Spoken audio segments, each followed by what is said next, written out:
I figured that maybe a couple, examples would give a good idea of like how you would make adjustments to your standard opening range. So we're looking at our default range on the left, which is 34% of hands. I think this is a pretty good loose range.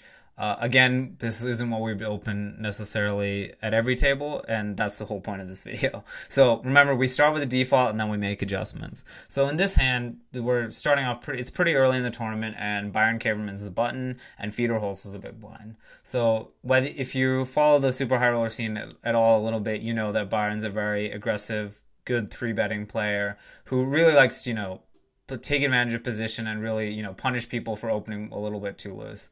And then, of course, Fedor is a very, very tough big blind who is not folding that much, if at all.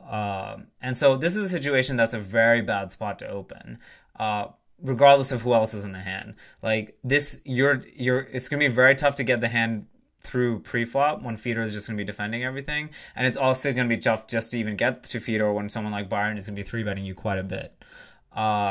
So here we dropped off 12% of our hands, and that's a huge adjustment. Like this is the type of range that we were opening in early position at, a standard table. But you just have to realize that these bottom hands like the king five suiteds or especially the ace five off type hands, they're just not going to be making very much money when you're playing against very tough players who are often knocking out of the hand pre-flop or playing you very well post-flop. So you really want to tighten up in these spots and just try to play a good solid range and just try to play well post-flop. And this is obviously not a great situation. Maybe we should have played a different tournament if these are the guys who are facing. But sometimes you just get a bad table draw and you just have to make adjustments.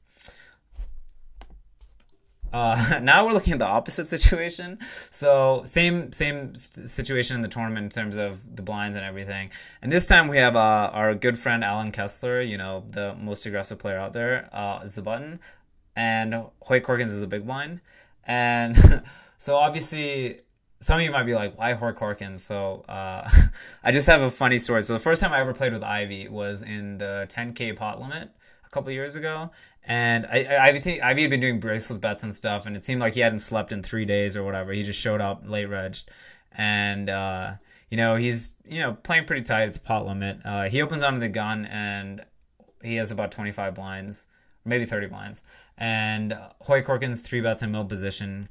It folds back to Ivy, and he just like shakes his head, like peels up his cards so I can see them because I'm right next to him, and he goes, and he shows me it's ace queen off, and he's like, what the fuck are you supposed to do? That guy's practically dead over there. And I just started dying laughing because like Ivy said it loud enough that like the whole table could hear, but it's just like, yeah. So obviously, if Hoyt Corkins is at the table, we're not expecting him to VPIP too much, and obviously everyone knows Kessler's reputation as well. He's on the nittier side, so he's not going to be three-betting you that much without premiums.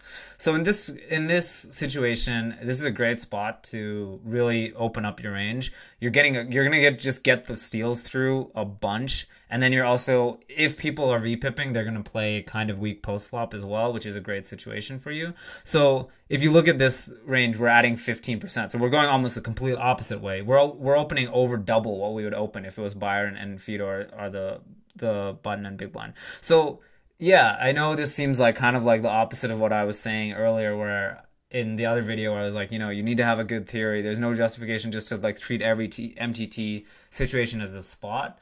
But so it's kind of a balance. Like you really have to find the balance. There's a difference between opening 49% here and opening 100 here. And I think it's a subtle difference because people are like, oh, you're still trying to take advantage of the weak players behind.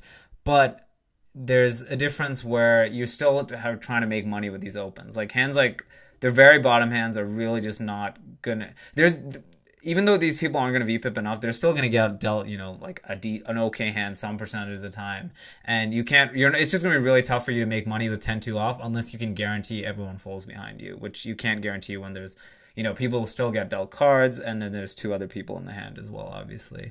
So I think this is a pretty reasonable range. You could maybe make an argument for opening a couple more of the suited jacks, maybe some of the like 9-7 off type hands, but I think this is a pretty good range, and there's still like hands that are gonna do fine post flop. So like if you do get flatted or anything, it's not too big of a deal.